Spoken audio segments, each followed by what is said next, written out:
Hey everyone, welcome back to Meadow Green Homesteading. It's a beautiful night. We thought it would be a great time to show off our organic no-till vegetable garden. So grab a drink, get comfortable, and come take a tour with us.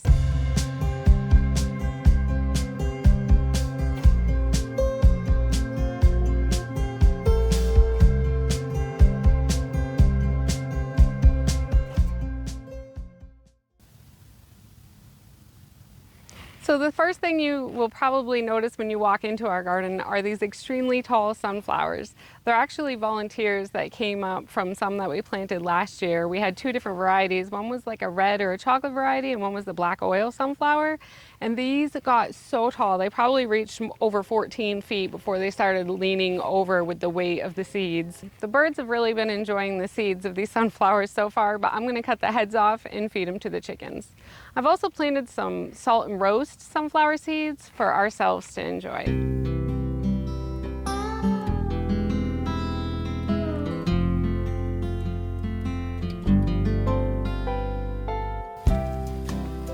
Last year we grew strictly bush beans. We grew provider beans, dragon tongue beans, and wax beans. We still have so many left that this year we decided to do something a little different, and we planted these Cherokee Trilatiers pole beans on this arched trellis that we made out of cattle panels. As you can see, these beans are really pretty the way that they turn purple. And they're also really good when they're young and tender and fresh. They're pretty tasty. If you're looking for a pole bean that you can just plant and then forget about it, I think these Cherokee Trilatiers are a really good option. And then this is what you get. Right in front of these beans, we have the perfect spot to plant a nice low growing crop. So I planted these tender sweet carrots, and they are just about ready. In the middle of April, we planted this corn. It's called Sweet Temptress. We had planted it last year and had really good luck with it. So I tried it again this year, and we just had our harvest. 4th of July, we had fresh corn on the cob. It's so good and so sweet.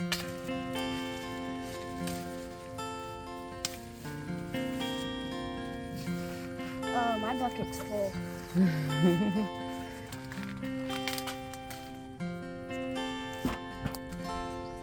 A love very few find, a love very few have, a love very few live. In the back of this, we have some popcorn that Jacob had picked out, and it's a bit of an experiment, but we're gonna give it a try. Right behind me are the salt and roast sunflowers that I was talking about, and they are huge and they're starting to mature. You can see them starting to get the gray stripes. I am so excited to salt and roast these. I love sunflower seeds. Over here on this arched trellis, we had our shelling peas. They were tall telephone shelling peas, and we actually got a pretty good harvest. We canned some and froze some. But now we have planted cucumbers. So these are pickling cucumbers. They're called Max Pack that I got from Haas Tools. And this row you can see is doing really well. We had some composted manure in this row, and the one behind it is kind of struggling. So we'll see how that goes. But in the front here, I had planted some radishes. I planted the radishes in the front as a companion plant. They help deter cucumber beetles. I love the flowers. I think they're so pretty. And they bring in the pollinators too. So I'm gonna let them go to flower and seed, and I'll probably end up pulling these up and planting some more as the cucumbers grow. In these two rows, I planted okra. This year, I'm trying this bowling red okra, which is an heirloom. It's really pretty, and I love the flowers on it. And then this is the Clemson spineless okra that I grew last year and had very high yields. Over here, we have two full rows of tomatoes. So last year, we planted two different varieties of Roma tomatoes, and it was a lot of work canning because they have so much seed and juice that this year we sought out specific varieties that are known to be ideal for canning. So these ones are the Amish paste tomato, and then over here I have the San Marzano tomato. These are supposed to be 6 to 8 feet tall, but somehow the Amish paste tomato have taken off and they've grown so much taller that I'm afraid now that they're crowding them out, but we'll see. There are so many green tomatoes on these right now. I'm really excited. I just have a fear that they're all gonna ripen at the same time. As a companion plant this year, I planted borage. So borage is known to repel tomato hornworm, and this year I've not seen a single one, so fingers crossed. But they're also great to attract pollinators. They're usually covered in bees and butterflies during the day. So not only that, but they have been such a beautiful addition to the garden this year. They are so pretty with their blue flowers, and they look so soft and delicate, but be careful because they are pretty prickly. In this row, I planted eggplant. This variety is called Listata de Gandia. It's an heirloom variety, and they're really pretty, but I am discovering that every single pest out there loves eggplant. They have been eaten by flea beetles, potato beetles, everything under the sun. So hopefully we'll still get a decent harvest. Last year, we had a lot of trouble with peppers. I planted California Wonder bell peppers hoping for a great harvest, and we ended up with some sort of blight or wilt, and we didn't end up getting any peppers at all, which was really sad. So this year I picked 3 different varieties of bell peppers, and we planted a whole row of them. So we have Charleston bell pepper, True Heart, which is supposed to be nematode resistant. It's one of the first ones that's nematode resistant, so I thought that was a good choice. And then King Arthur is a hybrid that is supposed to be resistant to a lot of different diseases. They're starting to flower, and I think they're doing really well. So I'm hoping for at least a harvest of some bell peppers this year would be great. As a companion plant, I planted basil and some marigolds on the ends and here and there. So let's go check out the next row. It's our pumpkin and watermelon.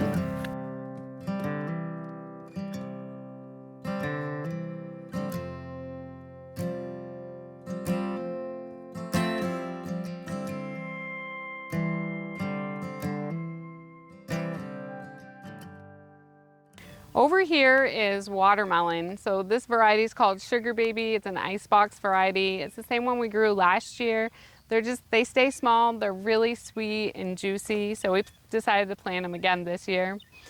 This row was my son Jacob's row last year that we let him plant whatever he wanted, and he planted flowers, and they all went to seed. So we have a lot of volunteer calendula, cosmos, zinnias, and we decided to let them stay, and the vines are just intertwining around them. And it's working out fine for now. This is the pumpkin. This is called jack-o'-lantern, and it's doing really well. I cannot believe how fast pumpkins grow. And we already have a few of them started. There's a bigger one down here. So really excited to have some pumpkins to carve this year for Halloween.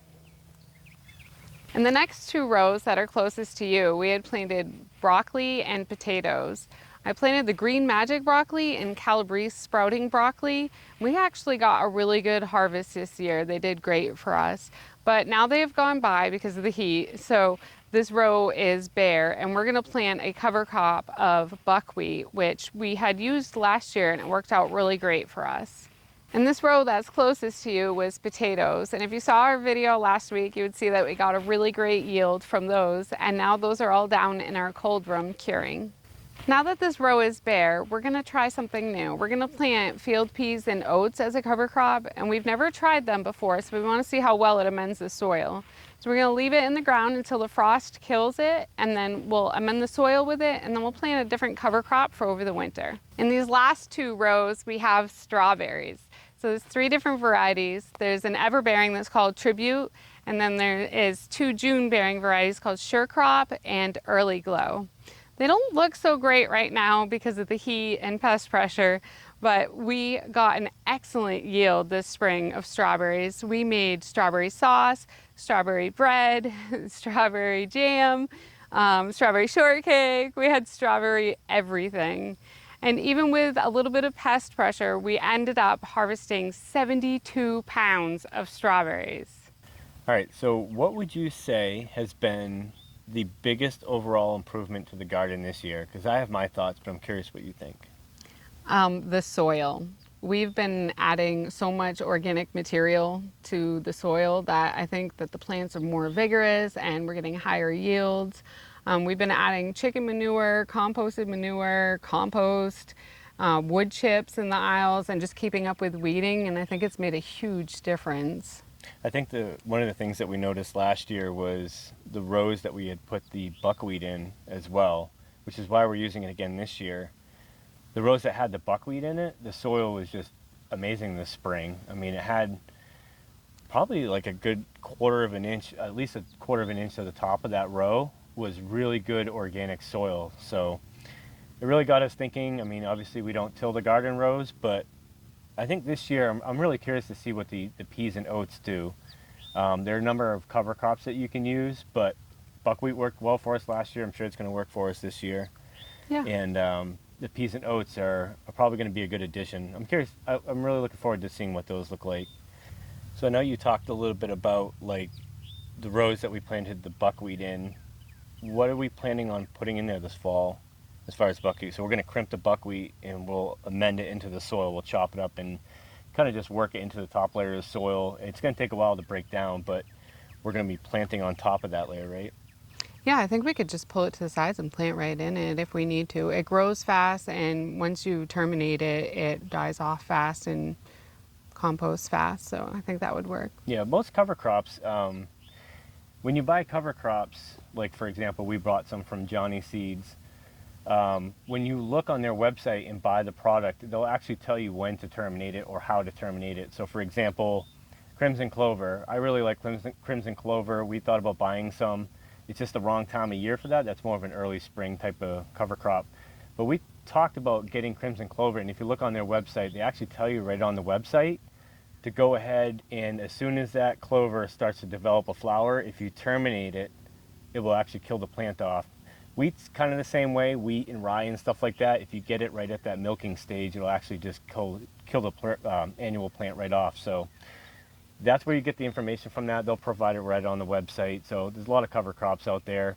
Every cover crop is used at a different point in time during the season. So right now it's a little bit tough. There were some other ones that we wanted to try. It's just not the right season. Yeah, but buckwheat's a good one for in the middle of the summer heat. And I think the more that we keep the soil covered and the more that you're just adding organic material to the soil, then the more organisms you have and the more life you have, and then you end up with these like huge vigorous plants and great yields, and hopefully we'll have an even better harvest and garden next year. Yeah. The buckwheat we planted last year, just as a note, most of it went to seed, and it did come back this year for us. Unfortunately, I think most of it just kind of got worked into the soil, but if you let it go to seed, it will go back to seed, and it also is very fast growing, so I think that's why we want to use it now, because it's getting really, really hot down here in the cell. You know, you're upper 90s and very, very humid, so you want to keep that soil covered with a cover crop, because if you don't, Mother Nature will, and Mother Nature covers bare soil with weeds. It's not good for the garden. But I think that's enough information on the cover crops. We will try and do another garden tour in about 6 weeks. We like to do them. It's kind of hard to get a perspective of what our garden actually looks like. It's pretty big. It's about 40 by 80, but when you're doing footage of like harvesting potatoes and stuff like that, it's pretty hard to get a perspective of how big the garden is and what we have growing. So we'll do one in about 6 weeks, because I think a lot of people like them and they're a pretty big hit. So if you want to watch that, make sure you hit the subscribe button. If you like watching our garden tour, make sure you hit the like button. But until next time, Have a nice day.